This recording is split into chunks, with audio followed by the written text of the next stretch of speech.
What's up guys, welcome back to the channel. Really quickly before we start the video, I want to tell you about a giveaway that I'm doing. Once we hit 100 subscribers, I'm going to randomly pick one of those subscribers and I'm going to send you a $100 Harley Davidson gift card, good for any Harley Davidson dealership. So whatever's close to you, you can go and spend it just as a thanks for supporting the channel. Still new, still trying to grow, so just a way to give back to you guys.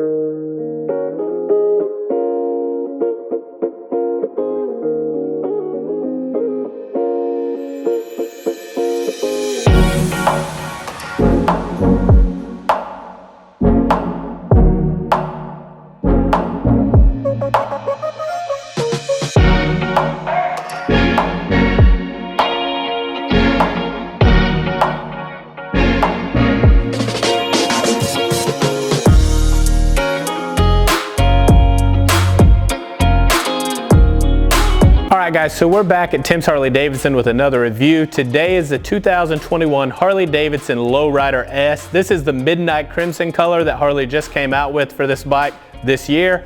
I typically like a black, a gray, silver, maybe even sometimes a white motorcycle. But I love this midnight crimson with all the black that comes on the Lowrider S, and then the dark gold wheels kind of just ties everything in together. Now, if I could only pick one Harley Davidson to have, it would most likely be the Lowrider S. So this has been a really good seller for Harley Davidson, and it's no secret why. It looks great, performs even better, and with a few tweaks, you can really make it your own and turn it into something that can kind of do it all. So before we start going over this bike, let's just do a quick walk around to appreciate the beauty that is the Lowrider S. I seriously love the look of this bike. And like I said, I like this color too. Typically, I'm not big on colors, even though Harley does a pretty good job with their colors. So on the Lowrider S, one of the things that really sells me is right up front. The dual disc front brakes, and I like that. Not that the single disc is bad. I've never had stopping issues with a single disc bike. However, if you're riding in the mountains or doing something like that, those things can heat up, and having two just kind of helps keep them cooler, keep them working a little better. Also on the front, the inverted front end. Like I mentioned on the Fat Bob video, I really like the inverted front end. To me, it just feels better. Lessens all the small things when you're going down the highway. It performs better, and honestly, I like the look of it as well. The Lowrider S has this cowl on the front, not really blocking a whole lot of wind. It does help, it does break it up. I think it does a whole lot more for the styling of the bike. Typically, I see guys changing these out and putting a little bigger, but that's just a preference choice. Obviously, being an S, you do get the big 114 cubic inch motor. I love the gold that Harley does on these wheels. I think that looks really, really good. Kind of gives it like that race look. You know, it's a little darker than say like those magnesium wheels, the race wheels, but I really like that look on the black. So up here on the dash of the Lowrider S, Harley gives you an analog speedo and tachometer. I really like that. I mean, digital's cool, but on a bike like this, there's just something about watching that actual needle move when you kind of get in the throttle. One thing I do want to point out to you guys are these controls. So I'm probably in the minority here. I think the majority of people will really like these, but they're not really a mid control, and they're definitely not a forward control. So your mids would be back, say like 3 inches, whereas your forwards would be forward 4 to 5 inches. This is a weird place for me at 5'11", and the way my torso is built. It puts me in a weird position where on the longer rides, my hips kind of feel like they start to lock up. So if it were my bike, my personal bike, I would buy the kit and move them back just a little bit more. But I've also seen people buy the kit to move them forward, and a ton of people love them where they are. I think that works better for a lot of people where they are. They don't really want a mid, they don't want a forward. So I think Harley did the right thing by putting them there. It's just a personal preference for me. I would prefer them back just a little bit farther. I wanted to point that out because I may not be the only one. All right guys, so obviously my favorite part of this whole review process, we're gonna take this baby out for a spin. Also, I need your guys' feedback. If you've watched any of the other videos and made it to the end, which based on YouTube's analytics, it looks like you guys cut it off before you get to this part, but if you are still watching right now, then you've probably watched the other ones. Give me some feedback on resolution quality, please. So the other ones were shot in 4K, but my MacBook that I edit this stuff on is from 2015, and it kind of struggles with that 4K footage. So I'm shooting this in the 2.7K. Hopefully it looks, you know, good enough. I think it will be usable, but just one thing to comment on, if you don't mind. Hopefully there's not a lot of traffic, so we can open this thing up a little bit. I really enjoy these Lowrider S's. When the first one came out in 2016 with the 110, I probably pushed that one a little hard. But we won't do that with this one today. Again, being a brand new bike, you don't want to be too hard on it, you know. Plus, I don't want to buy a bike someone has been rough on. Doesn't look like that's going to be a problem since we have this skid steer on the trailer here in front of us. That will keep us safe and legal. And hopefully not a bunch of dirt flying off of that thing.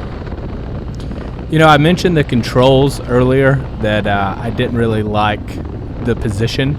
I do like the position of these controls on, you know, short rides. It was when I had spent like a little extra time on the Lowrider S, where like, and it could just be me, you know, that again, I know it's a personal preference, but it could just be my body type or something going on with me. These kind of weird mid controls. I also don't hate the handlebars on this bike. They've got a little bit of a riser on here, so it kind of brings it up. Like, I would change it just because, I mean, you know, why not? You got to do something. You got to spend your money on something, but you don't have to. I mean, for me personally, I like these. These feel good. So hopefully we can get some open road right here. And it looks like, yep, everybody's going a different way. So we'll open this thing up. I like this little test ride route that we have going, just because this road, there's usually no traffic on.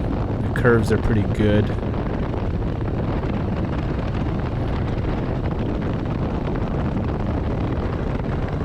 There we go. Man, just out of the box, this thing is quick. And it feels a lot faster than it is, I think, because it's silent. Not live wire silent, but and this whole setup, this suspension on this bike, it's just made to handle the curves. Like, it just feels super good to throw this thing in. And some bikes, it just doesn't feel like you can trust it. The Lowrider S is not one. Like, there's a reason Harley sells so many of these things. You don't have to be a Dyna bro, if you will, to appreciate the Lowrider S. Got a lot of good things going for it.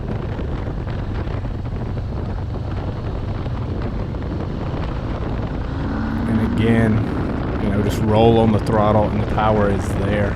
I really like this bike.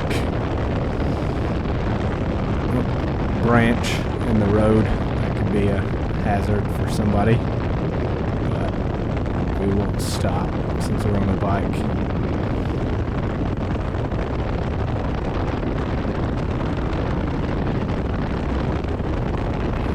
You know, I was thinking about doing a build for the channel.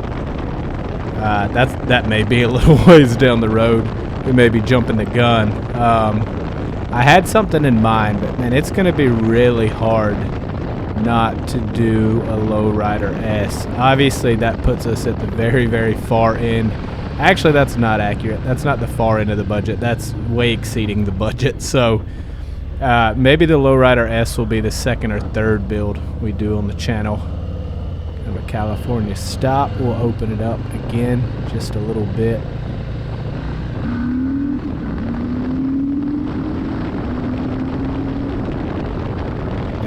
that does not get old. Hopefully no local law enforcement watching these videos. We seem to accelerate in all the same spots. Not saying we're breaking the speed limit, but going a little fast.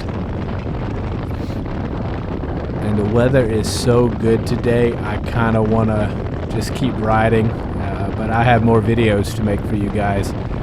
Tim's got quite a few 21 models in, and trying to get these videos up for you guys just to let you know what's going on with them. I need to get back to the dealership so I can finish shooting the other bikes, and then I can go home and get all this stuff edited for you guys. Yeah, I'm sold on this color. Like I said before, typically not my thing, but I like this dark red. Would I buy it over the black? I'm pretty sure this red replaced that silver, by the way, like 99% sure on that. So I think your two color options are the black and this midnight crimson. I don't know if I would buy this over the black. I mean, I know the all black bikes are kind of overdone, but there's a good reason for it. It's because they look awesome. So fortunately for me, it's not a decision that I'm faced with anytime soon. I don't plan on purchasing a new motorcycle for a while.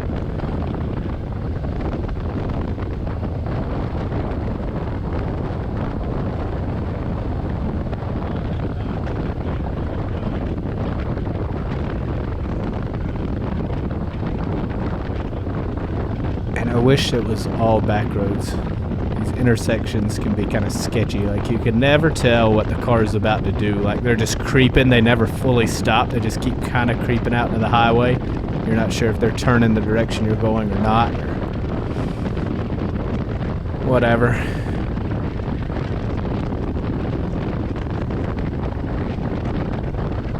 It's a good little view of the lake. The sun shining finally. It was overcast earlier. But we're creeping back up on the dealership. So, I mean, there's not much to summarize on the 21 Lowrider S. If you can't tell already, by as many times as I've said it, I am a fan of this bike. If I could only own one Harley, pretty sure Lowrider S would be it. The only reason I say pretty sure is sometimes I like bags somewhere to put my stuff so I don't have to wear a backpack. So I may add some detachable bags or see what was on the market, but other than that, I would have no problem having the Lowrider S as my only and everyday bike. So if you've made it this far, definitely thanks for watching. I think it helps the algorithm. The more, if the video gets viewed through its entirety. Please subscribe if you're not, and throw a like if this video helped you in any way or you just enjoyed watching. I'm gonna get this thing parked and get to work on the next video. I'll catch you guys next time. Thank you.